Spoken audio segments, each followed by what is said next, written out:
Love lives here. Well, good morning. Once again. Is that me? No. Okay. So, Ed alluded to it. Well, he didn't allude to it. He talked about it, right? I was like, I live with this man, and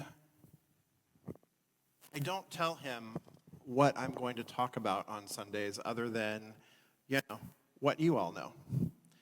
And then he gets up here, and he does his invocation, and then I think, well, damn, what do I talk about now? So I'm going to go into more detail about what he said. How's that? So I'm going to expand upon what he shared. So in his Sermon by the Sea at Asilomar in 1959, Ernest Holmes gave us a radical instruction. He said, "Be for something and against nothing." Now, over the years, this phrase has been used by the spiritually immature to justify their resistance to speaking up in the face of injustice, to justify their laziness when action is called for, and to justify their spiritual bypass and their spiritual malpractice. Allison's like, ooh, he called these people out. And I'm like, ooh, yes, I did, because this is one of those phrases that for me, I had to work with so that I could reclaim it for what he's really trying to say about it, because it has been so bastardized by people wanting to justify not doing anything, by wanting to justify, I'm just going to pray about it and not take action. Such usage, my beloveds, is a blatant misunderstanding and a willful misuse of this instruction by Holmes. But for others, be for something and against nothing sounds almost naive at first, right? Like, how can we not be against injustice and cruelty or fear? How can we not be against that? See, Holmes wasn't telling us to close our eyes. What he was doing is he was pointing us to a deeper truth. And the truth is that spirit responds to what we pay attention to, what we put our intention and attention on. Where we place our intention, we place our power. Let me say that again. Where we place our intention and where we place our attention, we place our power. And what is our power? Our power is creative. And so this power that we're talking about here is the power of for today. So our teaching also declares in our declaration of principles that we believe that the ultimate goal of life is a complete emancipation from discord of every nature, and this goal is sure to be attained by all. So, my beloveds, discord does not end by pouring more and more energy into that which we hate. It ends when we shift our focus, when we stand for peace instead of against war, when we stand for truth instead of against lies, when we stand for belonging instead of against inclusion. So, how do we live this principle in the polarized world that we live in? How do we put the power of for into action? Well, I'm glad you asked. That's what we're talking about today. So, when we are against someone, we separate. We say them and us. But oneness tells us that there is no them, right? If you read my email, James, James read my email? Maybe. Okay. If you read my email, Eddie, if you read my email, beloveds, you heard the story, or I shared with you a story where I had to remind myself this week of our oneness. And for those of you who didn't read it, I also posted it on Facebook and in our Facebook group for the morning table. So there's plenty of opportunities to go read it. So I'm not going to tell you the story this morning. You're going to have to go read it. Why would I do that, right? Go read it. But what I will say is that it had to do with a certain individual wearing a certain red cap in front of me in the pool, and I focused for an hour on this name that was bouncing up and down in front of me for an hour. And the separation that I experienced within my own body, my own mind, my own psyche, that I then had to deal with until I got right with myself. That's the abbreviated version. It's much better in writing, so go read it. So what this is here, my beloveds, is that there is only how many lives? One. There's only one life, and it's expressing in countless ways. So when institutions are weaponized, when fear is stoked, when leaders try to divide, our teaching actually invites us not to fixate on the separation, but to be for belonging, be for dignity, be for wholeness. So if we're against fear, no, be for courage. Against cruelty, be for compassion. Against exclusion, be for belonging. You see, we don't deny the harm that is occurring in the world, but what we are called to do is we're called to keep our spiritual compass pointed toward wholeness, pointed toward oneness. And this is the power of four. It keeps us and it reinforces the oneness that we are. Holmes also reminded us that what you resist persists. Right? So why? Why does it persist? Because the mind with a capital M, responds to where we put our energy. So if we're constantly against injustice, what we're actually doing is we're amplifying its shadow. We're amplifying injustice. If we put our emotional and mental energy into being against something, we are actually feeding it with our focus. Like the story of the two wolves. Which one? The one you feed, right? And if you don't know that reference, Google it. I'm not going to beat up with that same reference that we've heard countless times, right? But the law of mind does not discriminate between for and against. It just creates what we think about more. Whichever thing we are thinking about more, whichever thing we are giving more energy to, whatever we are amplifying with our body temple, with our energy, right? That's what it's responding to. It's responding to what we are focused on. So being for something, on the other hand, is aligning with those qualities that we want to see expressed in the world. Peace, justice, belonging. By naming and embodying these, we co-create them with spirit. So if we are for justice, for equity, those become the patterns mind reflects back to us and reflects out into the world. Tracking? Yeah? But this does not mean that we stay silent in the face of something that's wrong. It means that we speak and that we act from our vision instead of our outrage. Outrage might ignite our awareness, but it is our vision that that sustains the transformation. Let me say that again because I see that landing.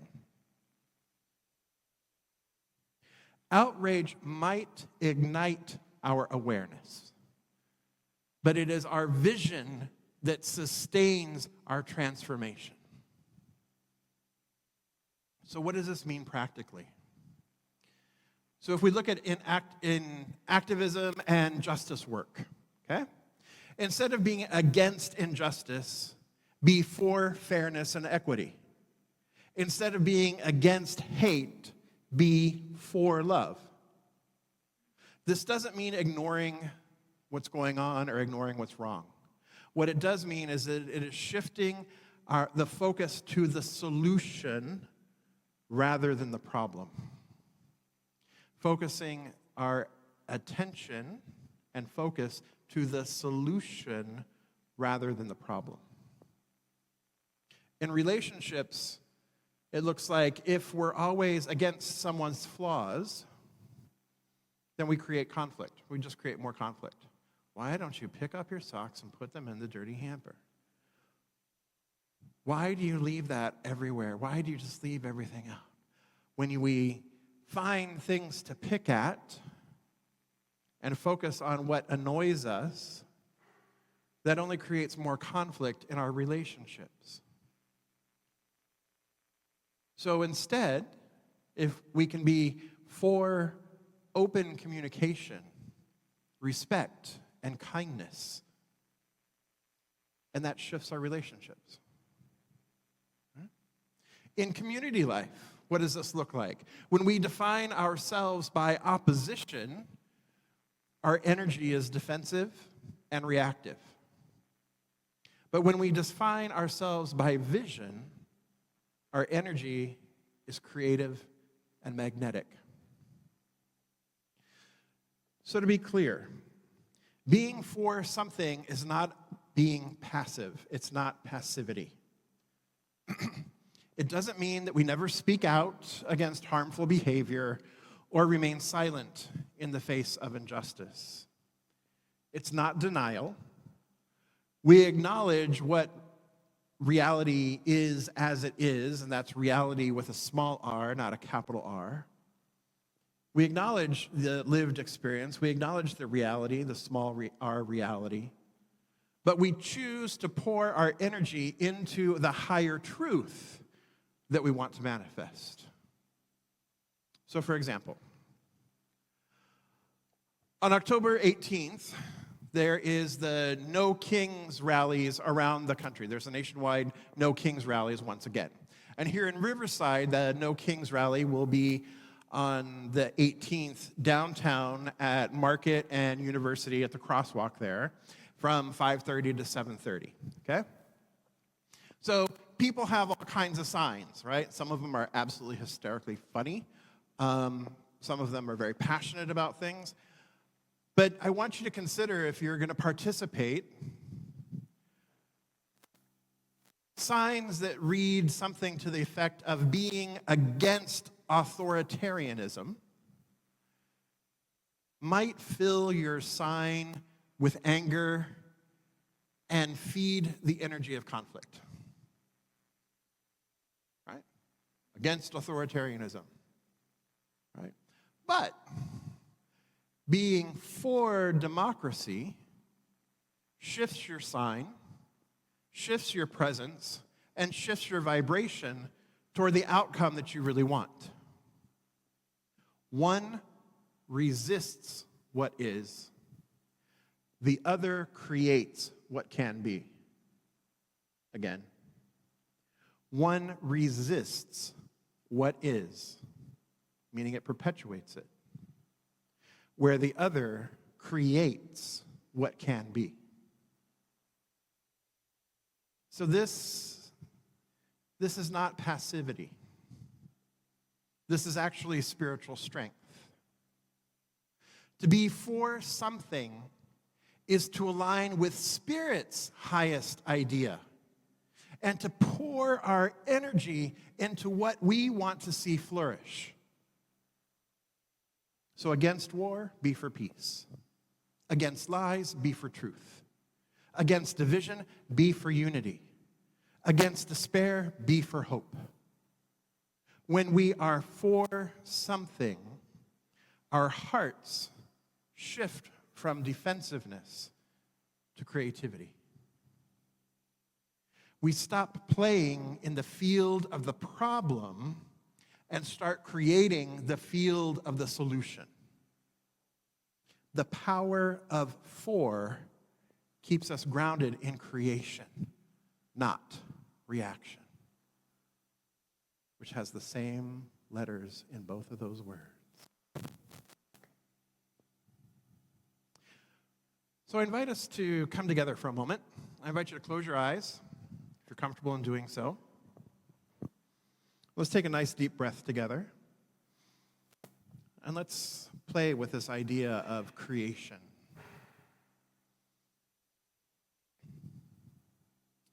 Think of one thing in the world right now that stirs resistance in you. It might be political, personal, or relational. Notice how your body feels when you think about being against it. Just observe what's happening in your body right now without any judgment. Just notice.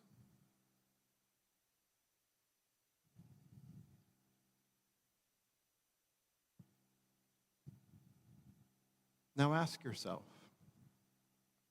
if I'm against this, what am I truly for? So if I'm against hate, I am for love.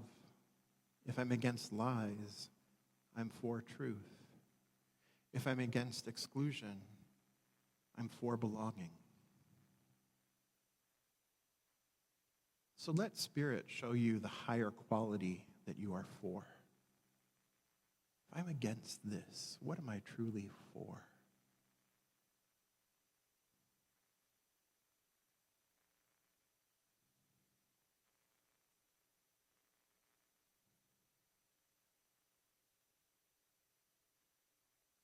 Now go ahead and open your eyes. And turn to somebody near you or next to you and just share this phrase, okay? I was against blank and I am for blank.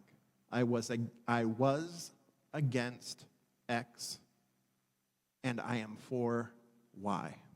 You have 30 seconds. Go, do it.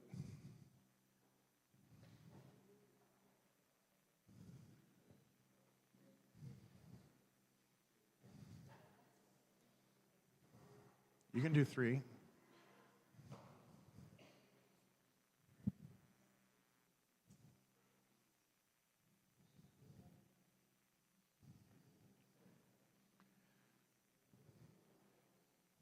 Okay.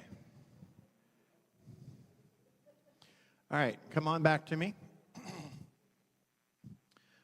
So let's create something together here, all right? So we have what we were against, now we know what we're for. So collectively, I invite you to repeat after me. We are for peace. We are for love. We are for belonging. We are for wholeness. And so it is. So this, my beloveds, is how we turn resistance into creation. This is how unity becomes action. This is how we are for something and against nothing.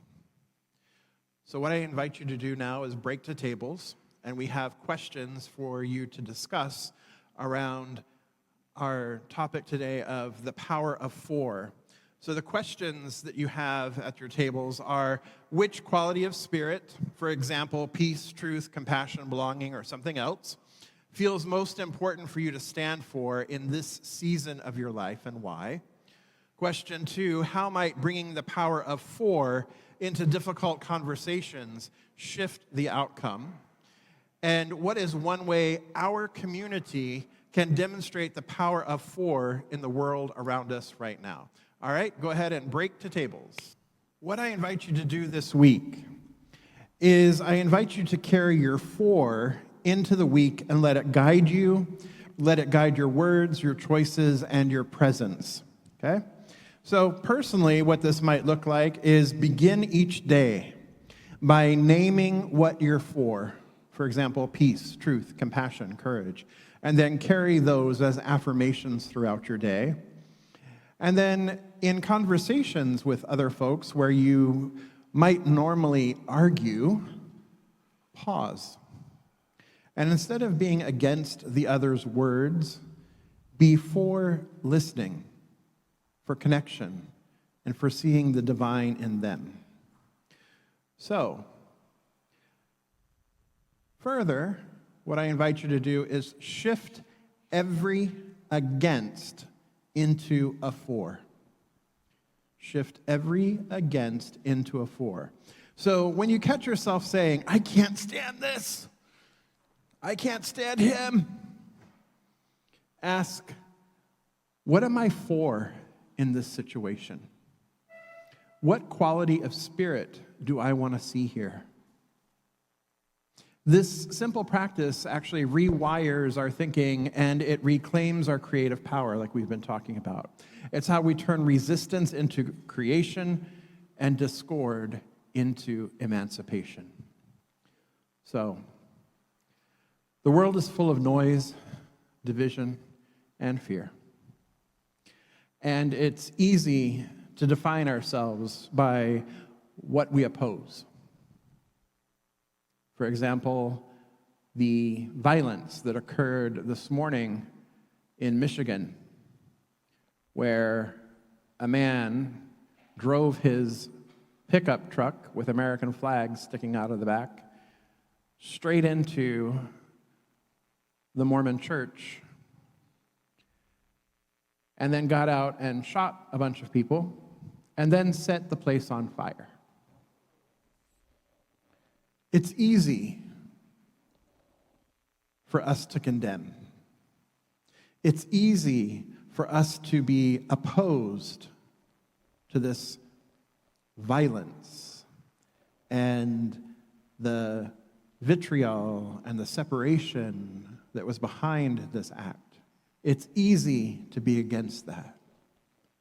But what we're called to do, my beloveds, in this moment, is remember what we are for.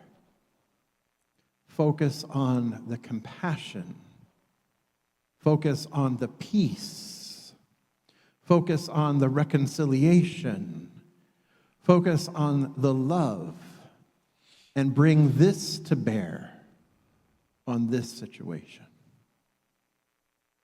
Focus here. Focus on the compassion. We are not here to add to the resistance.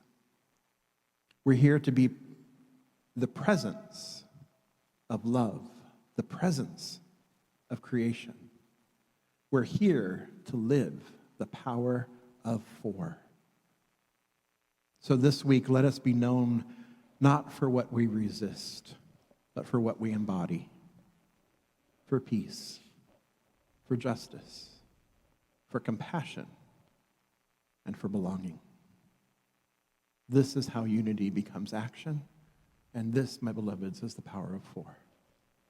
And so it is. And let's come together in consciousness, shall we?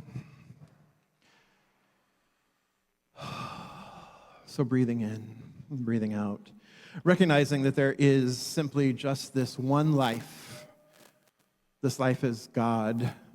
This life is perfect. This life is my life now. Recognizing that there is only one love, one power, one presence, one, simply one.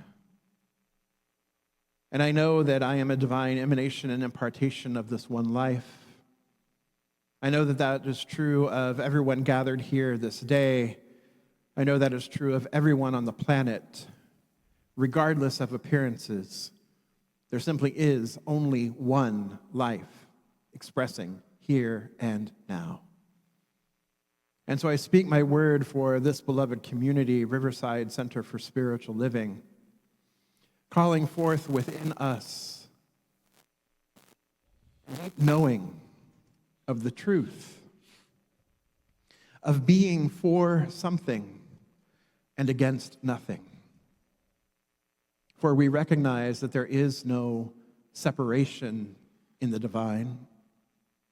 There are not two powers. There's only one power. There's no good and evil. For all was created by the one, by God, of God, as God. Therefore, there is nothing holding the idea of evil in place except our belief in it. And so we don't stand against evil, for evil cannot exist in the face of love, in the truth of wholeness, in the fulfillment of oneness. There is only love. There is only life. And so this is what we stand for. We stand for unity. We stand for wholeness. We stand for peace. We stand for love. We stand for oneness. And in so doing, by focusing our intention and attention on this truth, it must, by divine law, be made manifest. And so I give thanks for the truth. I give thanks for the creative process. I give thanks for this community who remembers who and whose they are, who remembers their purpose in this life to be the power and the presence of love made manifest. And so I simply release this word now into the action and activity of law, knowing that this is done, knowing that this is so, and so it is. So I invite everyone to stand and let's say our affirmation this week together. I'll read it first, and then you can repeat after me. I choose to live the power of 4. I am for peace. I am for truth. I am for compassion. And I am for belonging. And so it is. Something wonderful is happening through me right now. Something wonderful is happening through me right now. Is this thing called love. Love is in my mind. Love is in my body. Love is in everything I do. I am it. I share it. I receive it. And I move love forward. Because love lives here.